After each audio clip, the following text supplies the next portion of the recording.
So many of you know these past 2 weeks, we've been really having a lot of fun recovering from celebrating a wedding of our oldest son to an amazing, amazing, beautiful, wonderful person. It's been, again, I've said it before, I'll probably say it again, it's been one of the most joyful, beautiful times in my life to watch my son fall in love and marry someone so amazing.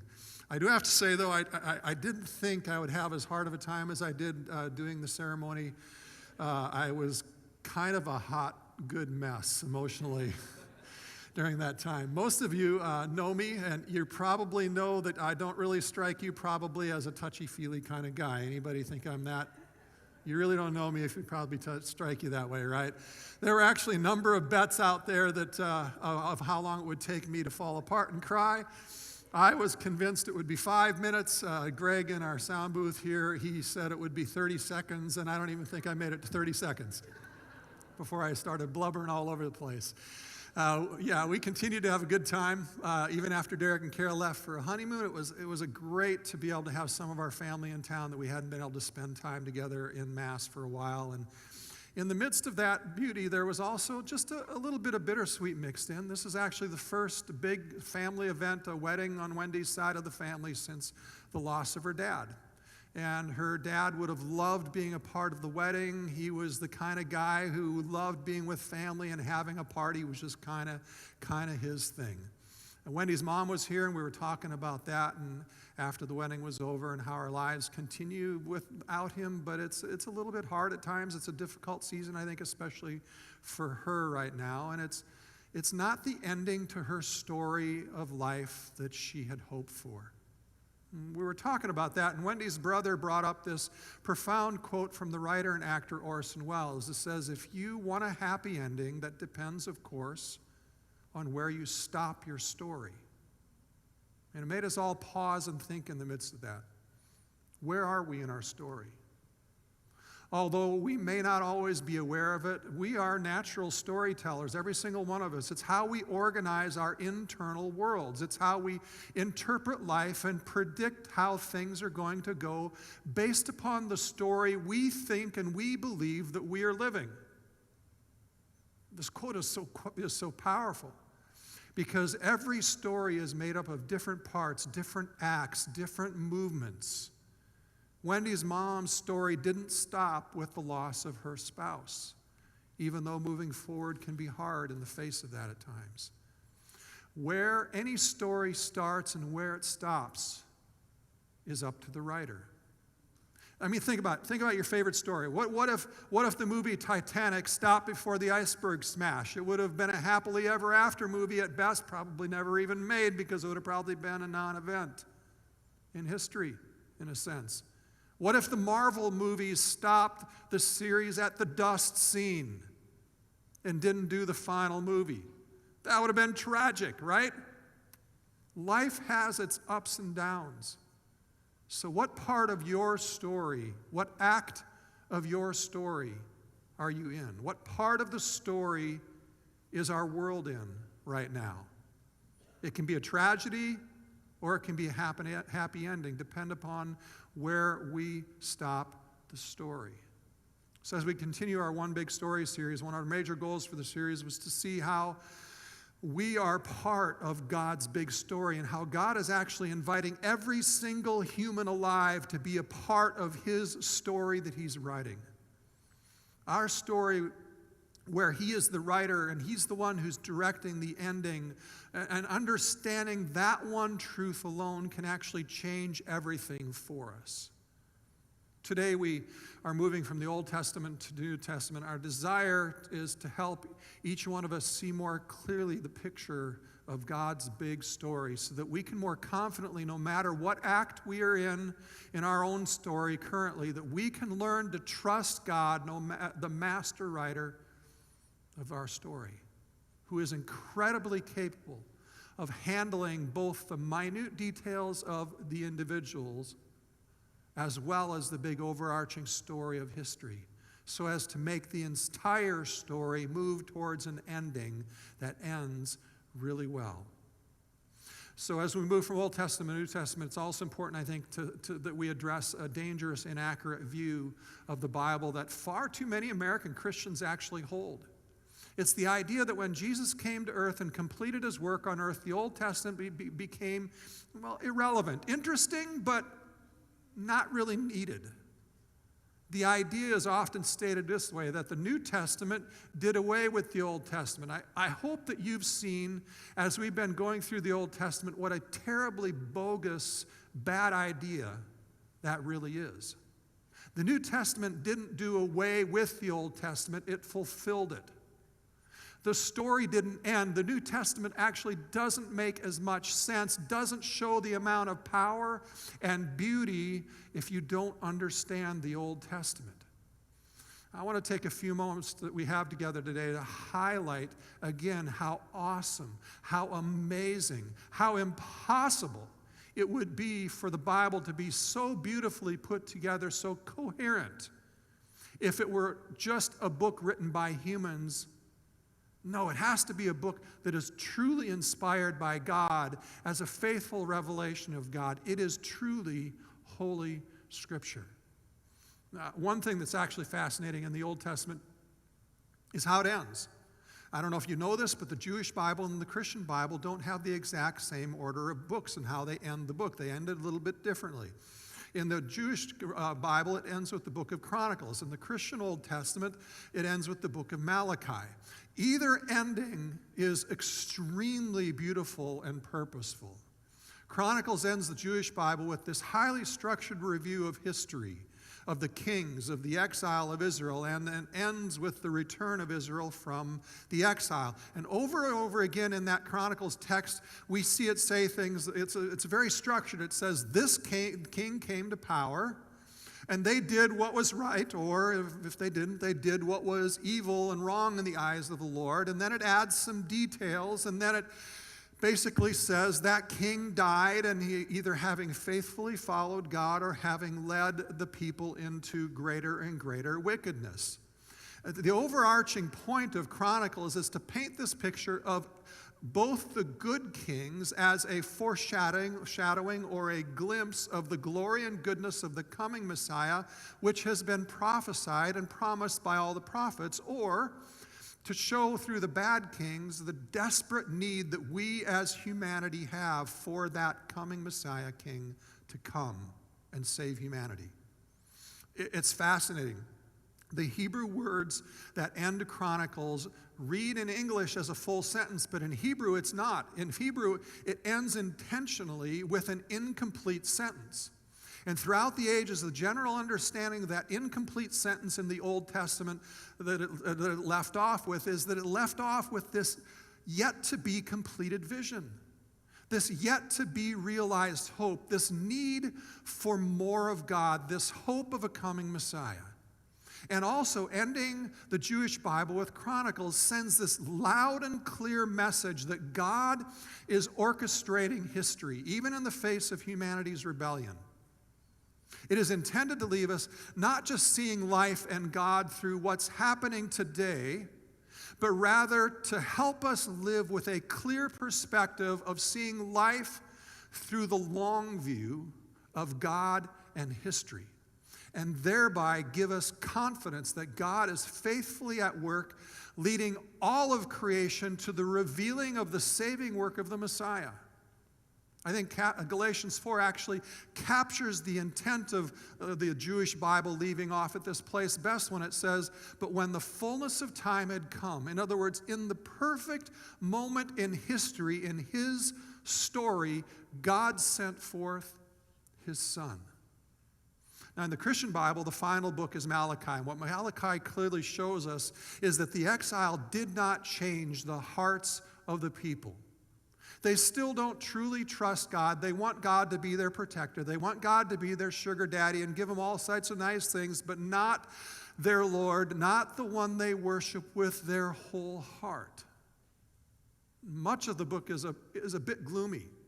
Chapter 3, you see this glimpse of the coming Messiah as it talks about John the Baptist, the forerunner to the Messiah. And then in chapter 4, the last chapter, It both holds this sense of hope, but also this sense of judgment surrounding the coming day of the Lord, is the term it uses, prophesying the Messiah's coming and saying in Malachi 4, "For behold, the day is coming, burning like an oven, when all the arrogant and all the evildoers will be stubble. The day that is coming shall set them ablaze, says the Lord of hosts, so that it will leave them neither root nor branch. But for you who fear my name, the Son of Righteousness shall rise with healing in his wings. And you shall go out leaping like calves from the stall." Now, I grew up working on a dairy farm. That is a lot of fun to watch. A calf leaping is just hilarious fun. So whether in the Jewish or the Christian order of the books, the Old Testament leaves off feeling unfinished, looking for the coming Messiah, the centerpiece of human history, the ultimate revelation of God still yet to come. Both leave us with the sense that that is probably going to be some time before that Messiah breaks on the scene. Now, again, when we started this One Big Story series earlier this year, we had two main purposes in mind. The first purpose was this: studies consistently show there is severe biblical illiteracy among Americans, even among those who attend church on a weekly basis. So we want to help solve that by going cover to cover in the Bible so that we better understand it and more accurately understand how the whole story ties together and works. The second part is the thing we wanted is caught in the series. This One Big Story title was chosen for a very specific reason. There is one big story being told throughout the entire Old Testament and New Testament. And many of the problems we have with the text, interpreting the text, and misunderstandings we have, come from not realizing the perspective of that one big story. So today I want to do something a little bit different. I want to show you, it's about an 8-minute video done by the Bible Project that goes into how the Old Testament and New Testament tie together, showing us this one big story. So turn your attention to the screens. The New Testament. If you open up a Bible to its table of contents, you'll see it's made up of two large collections, the Old and New Testaments. The word testament refers to a covenant partnership, which is what both of these collections are all about. They tell one epic and complicated story of God's covenant partnership with Israel and all humanity.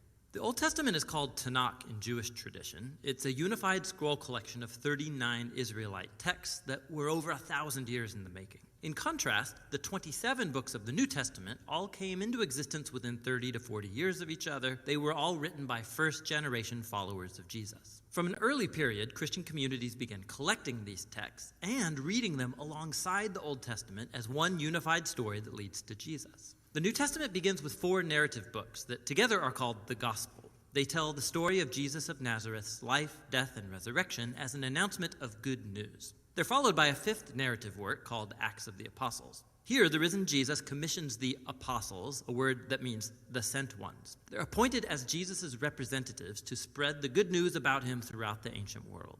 After Acts comes a collection of letters from the apostles.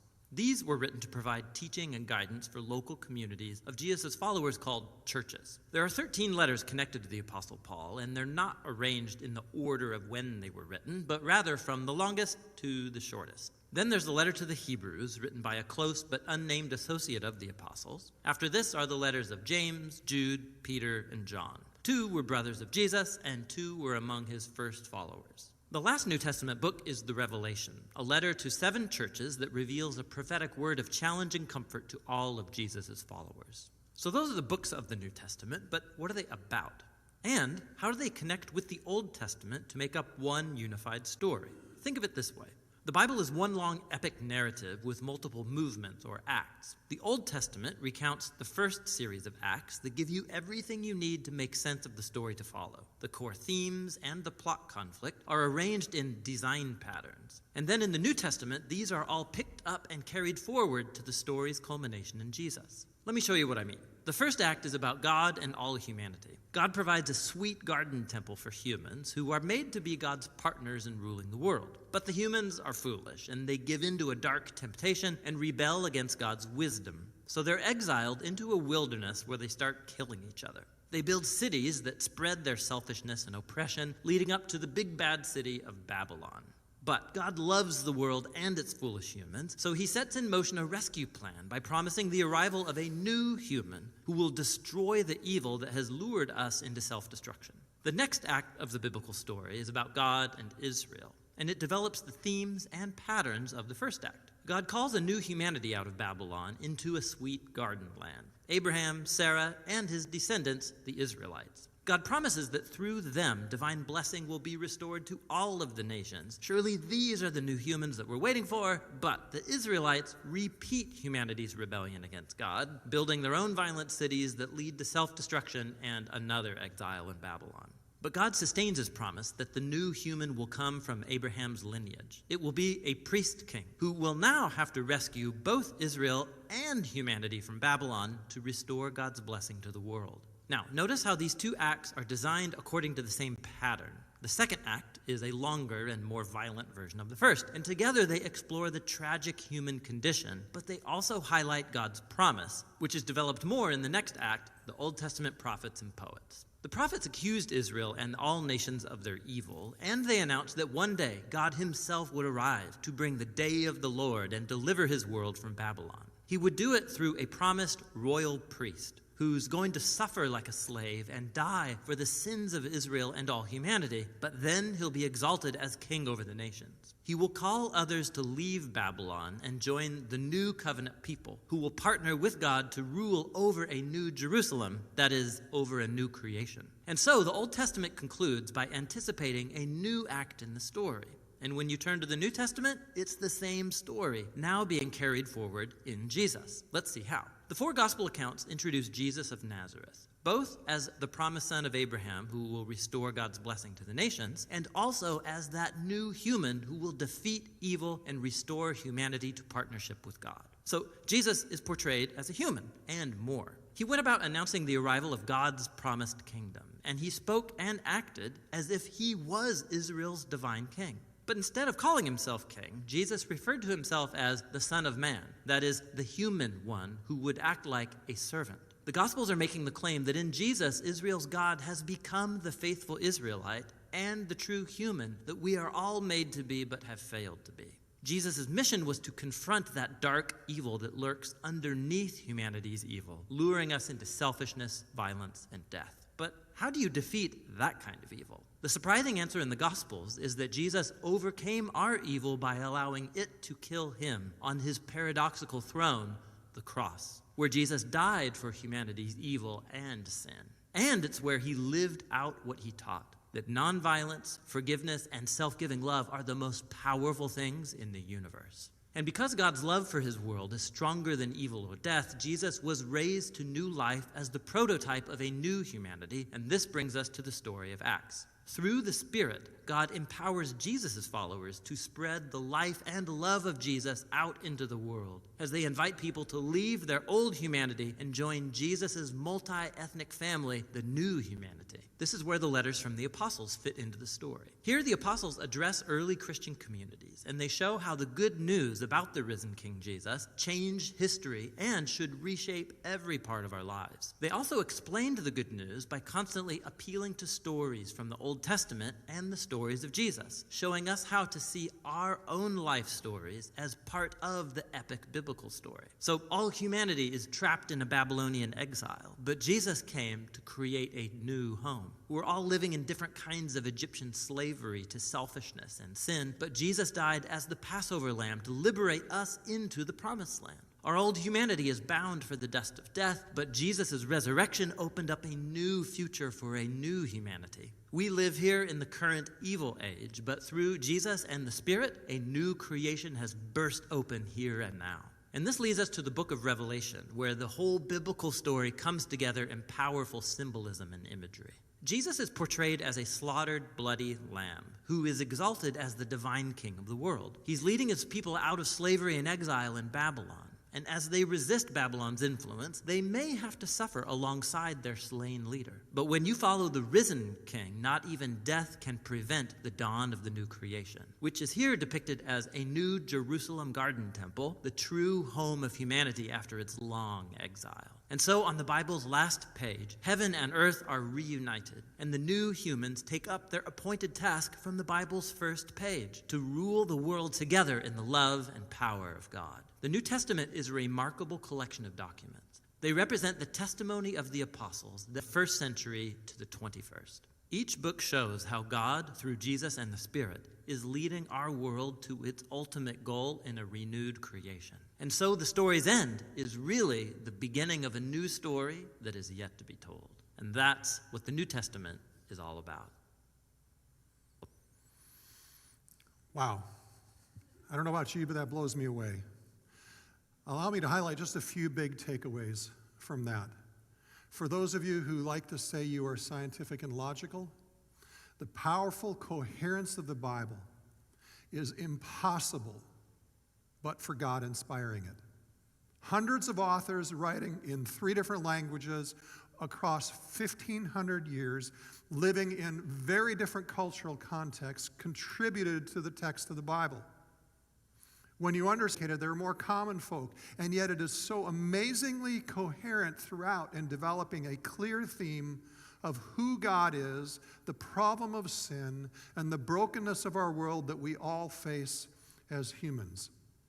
Now, I know some of you have been told and believe that the Bible is full of errors and not to be trusted because it's not what was originally written, what we have today. You've heard those statements from people with PhDs in fields like the sciences, chemistry, and other fields. The problem with those statements is they go against every single grain of science. They are statements that contradict a mountain of evidence that has been carefully scrutinized by the best historical, scientific, and forensic methods. So much so that atheists who are actually true experts in the study of this field in particular have flat out said that the Bible we have today is the Bible that was originally written. It is the most accurate, well-preserved, ancient historical document ever. Nothing is even close to it. Believing the Bible isn't accurate is actually the same as getting caught in the idea that you believe your gifted car mechanic's diagnosis and solution for your cancer instead of your cancer doc's diagnosis and solution. I was actually reading the news a few weeks ago, and you know how at the bottom of the page on the internet they have all those little, articles you can go find out about celebrities or whatever, all those things. Well, there was one down there that had this really catchy title that I saw that essentially said, we can't trust that we even know the real Jesus because of all the inaccuracies in the Bible. Obviously, I don't remember the catchy title because that's the best I can explain it. It was published in one of the most famous New York publications. The author wrote several times in the article saying, of course, everyone knows the Bible is full of errors. The only examples he gave, though, to prove his point were a smattering of isolated misprints. Several of them were like this, but one of them in particular said, well, in the 1500s, one guy on a printing press got a couple of letters switched around by accident. As if a couple errors, copying errors, amounted in a few Bibles in just a one line or a portion of the text printed by mistake caused the entire hundreds and thousands of texts passed down over the years to be corrupted for the entire world. I mean, the article would have gotten an F in any college class in history or logic. It was that bad. When someone says to you the Bible is so full of errors, ask them, which verses? What changed? And how do you know it was changed? In most instances, even really smart people are simply regurgitating what they've heard other people say, and in some instances, very few, but in some, actually using it as a way to brush aside the Bible so they don't have to seriously consider it. What we see in the Bible is we see a consistent core morality presented. The arguments we see against God's moral standards today, whether it's honesty or love or no gossiping or how we handle money or sexuality, they're no different than what they were in the Bible. There's nothing new. There's no new enlightenment. You can find every single argument today in the Bible. The arguments are the same. And the consequences of sin that sin brings into our lives today are the same as they were. Discovering goodness, discovering life, true love can only be found in living according with our Creator's moral commands and worshiping God and only God more than anything else in our life. Another point that we can draw from this. We see prophecies given and prophecies fulfilled. Days, months, years, maybe centuries even later. Many of these prophetic fulfillments are corroborated in secular historical documents and archaeological finds. We can look back to the dreams of Abraham, Joseph, prophecies of the people of Israel going into slavery for 400 years in Egypt and then coming out. And then we see those fulfilled in the text, and numerous prophecies fulfilled throughout the age of the kings of Israel and Judah. There was one fascinating example I ran into of Daniel's prophetic vision of the kingdoms rising and falling. And Daniel, he talks about four, maybe five, I can't remember, kingdoms that will rise and fall. And it's really profound vision. Well, there's a guy named Josephus, one of the universally recognized great Jewish and Roman historians of all time, lived in the 1st century A.D. Josephus recounts a story passed down that took place when Alexander the Great was conquering the Middle East.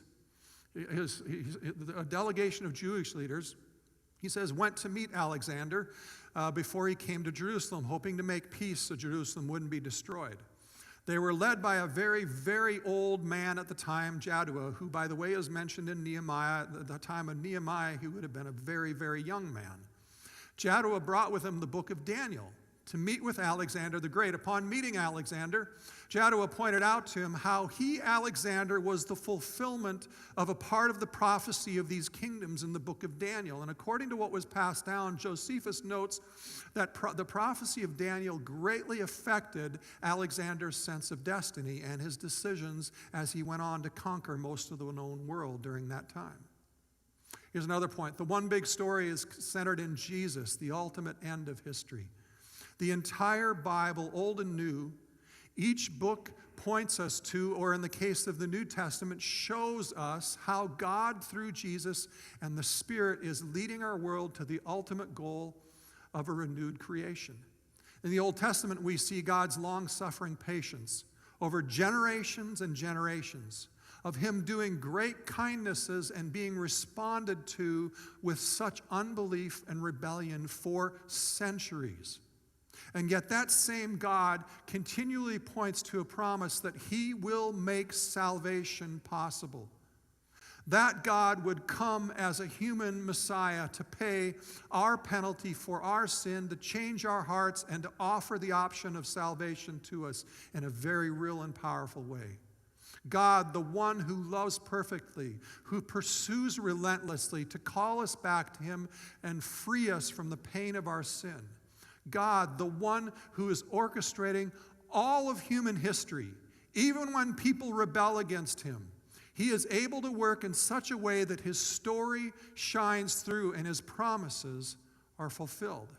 God, the one who works through even pagan kings and kingdoms, the one who takes one person and turns him into a great nation, the one who preserves that nation of Israel even in their disobedience because He promised to do so. So that that nation and that faith and people survive to this day, 3,000 years later, 4,000 years later. Patience, love, power, and hope. We are in a story, God's story. And God is continuing to write that story, and He's faithfully moving things toward a beautiful end that He promises us. So where are you in that story? As Orson Welles said, if you want a happy ending, that depends, of course, on where you stop your story. How does this apply to you and me? I want you to take a moment and think about this. What segment, what part of the story of your life are you in right now? Is it a good season? Is it a difficult season? Is it the season you dreamed of, or things totally upset and it's not anything you ever even dreamed of? You're disoriented. You don't even know where the story's going at the moment. Your story doesn't need to stop with tragedy or unknown confusion going on in your life, even if you think it does, even if you think it's going to. Where do you think your story is going? How do you think this is going to end? I want you to pause for a moment and remember God, the one who is able to direct the one big story with such detail and precision over thousands and thousands of years, and yet that same God is so very much aware of you and everything about you in your world right now. Jesus says in Matthew 10, he says, "Are not 2 sparrows sold for a penny? And not one of them will fall to the ground apart from your Father knowing about it. But even the hairs of your head are numbered." So what does that make us do? Fear not. Therefore, fear not. You are of more value than many sparrows. Sit with that truth. Take a moment to picture giving God this season, whatever act your life is in, this part of your life's story. Even though you may not realize it, you are not at the end of the book. Let him speak to you about how he wants your story to be written. Would you pray with me? Lord, thank you so much that you are so incredible and competent to be able to work across 1,500 plus years and 100 people and create this beautiful work that faithfully tells the story of who you are. That honestly, in a very real way, it tells the story of our sin and the consequences that's brought. And of who you are in pursuing us, to love us and bring our story to an end that is good if we will but follow you. So Lord, I pray your Spirit would come to each and every one of us specifically, whatever we're facing, whatever season we're in, whatever is going on, whether it's good, whether it's bad, whether it's disorienting, whether we think we have a sense of where you're going, it doesn't matter, Lord. Would you come to us right where we're at today? And would you encourage each and every one of us to trust you, the master story teller, the master story writer, the one who our story is in the palm of your hand. In Jesus' name, amen. Those of you who are online, thank you for joining us today. If you'd like to join in the worship song that we're about to enter into, you can go to facebook.com/go-to-Quest, and it'll be posted there, a pre-recorded version. I hope that it's only a few weeks yet, and we'll be able to have the whole thing online. But thank you for joining us online. Everybody else, let's join in worship.